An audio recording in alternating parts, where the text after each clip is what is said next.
Hello, everyone. Ken Lacroix here for Bricolor Real Estate Investment Group.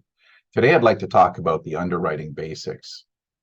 These are items that I was taught by my mentors, Alfonso Quadra and Marcin Dros, on how to properly underwrite a property and don't compromise on the information that you use to be able to gather this. Otherwise, you can get in trouble. So here we go. So the first one would be the 1% rule. This is 1% of the gross scheduled income per $100,000 of the property value. So if your gross scheduled income would be $1,000 a month, then you'd be able to have $100,000 property value. The rule is a little bit more of a range, so you can go between 0.7% and 1%, but it's a good rule of thumb to figure out whether this is a property that you want in your portfolio. The second one is the price per unit. Before COVID, target was about $100,000, but in 2022, it was impossible to find a property at that price point. 200,000 became the more common. The higher the number of units, of course, the better the price per unit.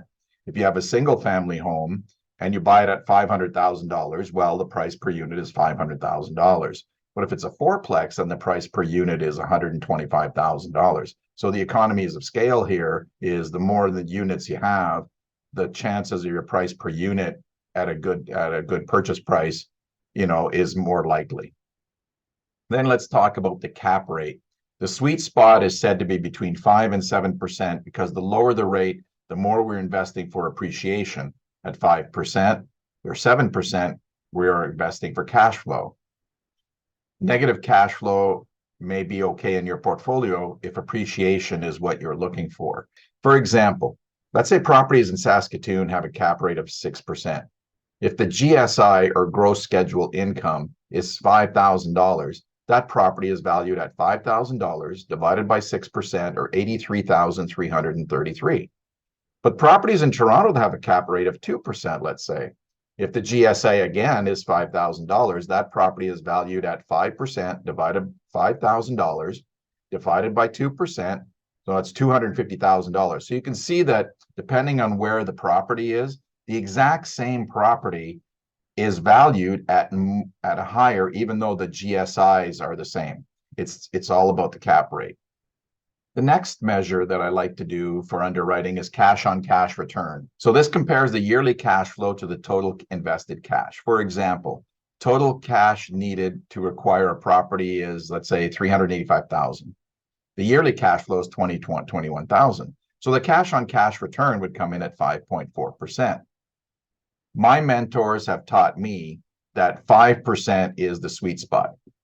Depending on the property, depending on the deal, you could go, let's say, 4%, but that really is entirely based on the specific deal. But as a general rule of thumb, start at 5% and up, and then go from there. Vacancy rate. I underwrite at 5% minimum, even if the market reports less. So this guards against unexpected downturns such as COVID. If tenants can't pay, it's no different than the unit being vacant.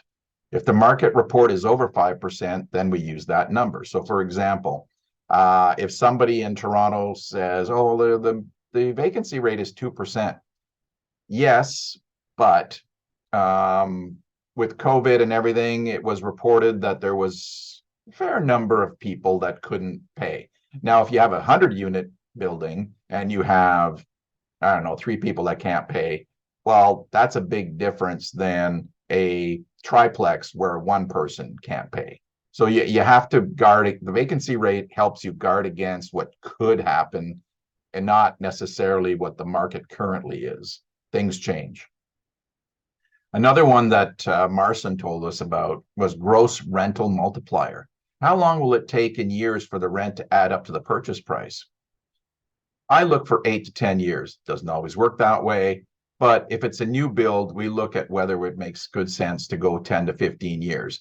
Basically, the shorter the term or the shorter the number of years, the faster you will get to be able to say, well, my rents covered everything.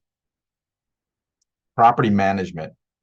I underwrite at 10%, even if it's reported as lower by the seller. Some sellers don't even report property management because they manage the properties themselves. They don't factor in their time and their costs, etc. I use 10% regardless of whether it's a large building that has a caretaker. And property management can also be used to pay yourself.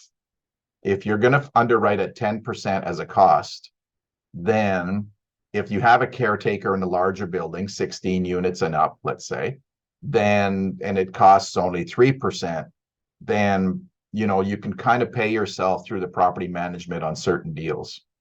Maintenance per month. We can use 1% of the purchase price or $750 to $850 per year per unit, depending on the property's age and condition. The older the building, the more I lean towards the 1%. The 750 to 850 is a CMHC number. That's where we get the number.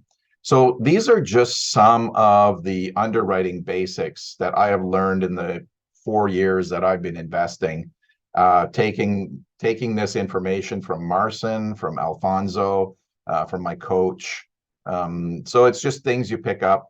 But these are quick and dirty ways of underwriting a property, because if you're underwriting many properties, you kind of want to be able to eliminate the ones that you really don't want.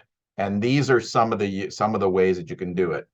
If you are a gross rent multiplier person and say, you know what, I'm not paying anything if it's over 10 years.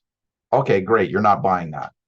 If you're using the 1% rule, it's really quick to be able to say, this person is collecting, so many dollars per month on rent, but yet they're asking, this amount. Well, does it match? Does it get into the 7.7 to 1% range?